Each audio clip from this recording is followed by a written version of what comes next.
और ऐसे मत करो यार, ये तरीका गलत।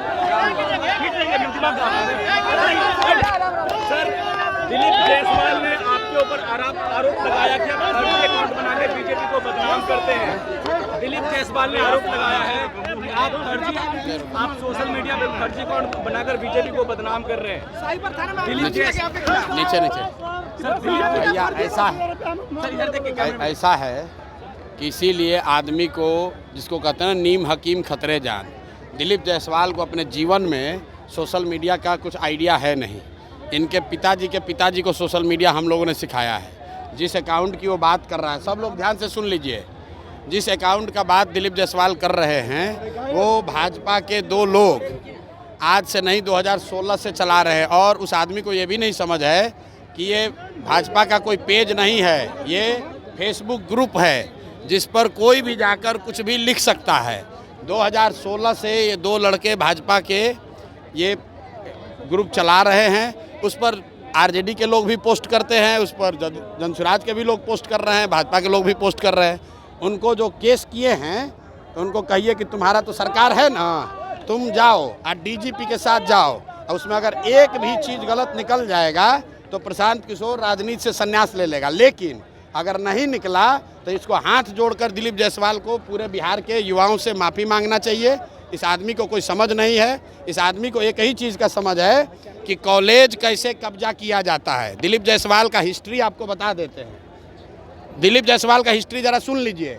सीमांचल में माइनॉरिटी के मेडिकल कॉलेज में ये व्यक्ति कैसे उस कॉलेज को इन्होंने गलत तरीके से कब्जा किया हुआ है, उसकी जांच होनी चाहिए। और बेचारे जो सरदार जी उसके मालिक थे, जिन्होंने उस कॉलेज की स्थापना की, उनकी हत्या हुई, कैसे हत्या हुई, इसकी जांच होनी चाहिए। ये हमको डराने की कोशिश कर रहे हैं। भाई तुम दिल्ली, यहाँ पटना से लेकर दिल्ली तक जितना साइबर एक्सपर्ट है उसको ले आओ और ला कर दिखाओ। अगर प्रशांत किशोर ने, जनसुराज ने गलती की हुई है तो हम लोग मान लेंगे।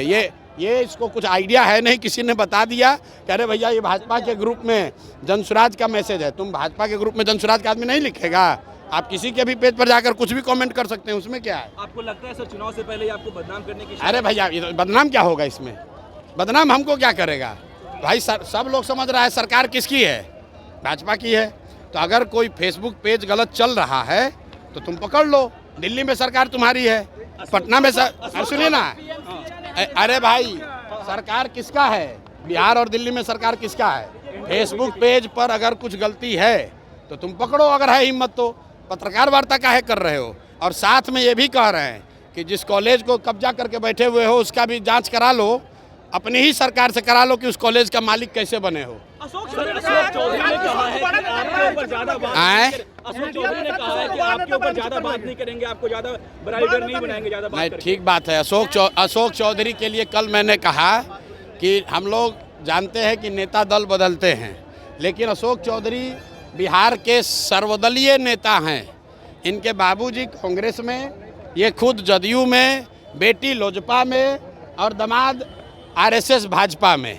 तो भाई एक ही चीज़ बचा हुआ है, आरजेडी। अब घर में 1-2 और कोई भांजा भगीना होगा, उसको भतीजा को उसको आरजेडी में भी डाल दे। तो ये बिहार की जनता देख रही है कि ये एकमात्र परिवार है जो कि पांचों दल में है।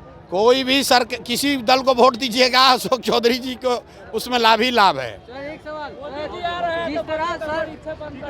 अरे मोदी जी आ रहे हैं तो आप लोग देखिए कि सब जिला से बिहार के बच्चों का, बिहार के गरीब जनता के पैसा पर, आपके हमारे पैसा से भीड़ जुटाने के लिए सब सरकारी खर्चा पर बस से ले जाकर भीड़ जुटाया जा रहा है। तो सब लोगों को पूछना चाहिए कि भाई आप हम लोग को कुछ दे तो नहीं रहे हैं, हम लोग का ले क्यों रहे हैं।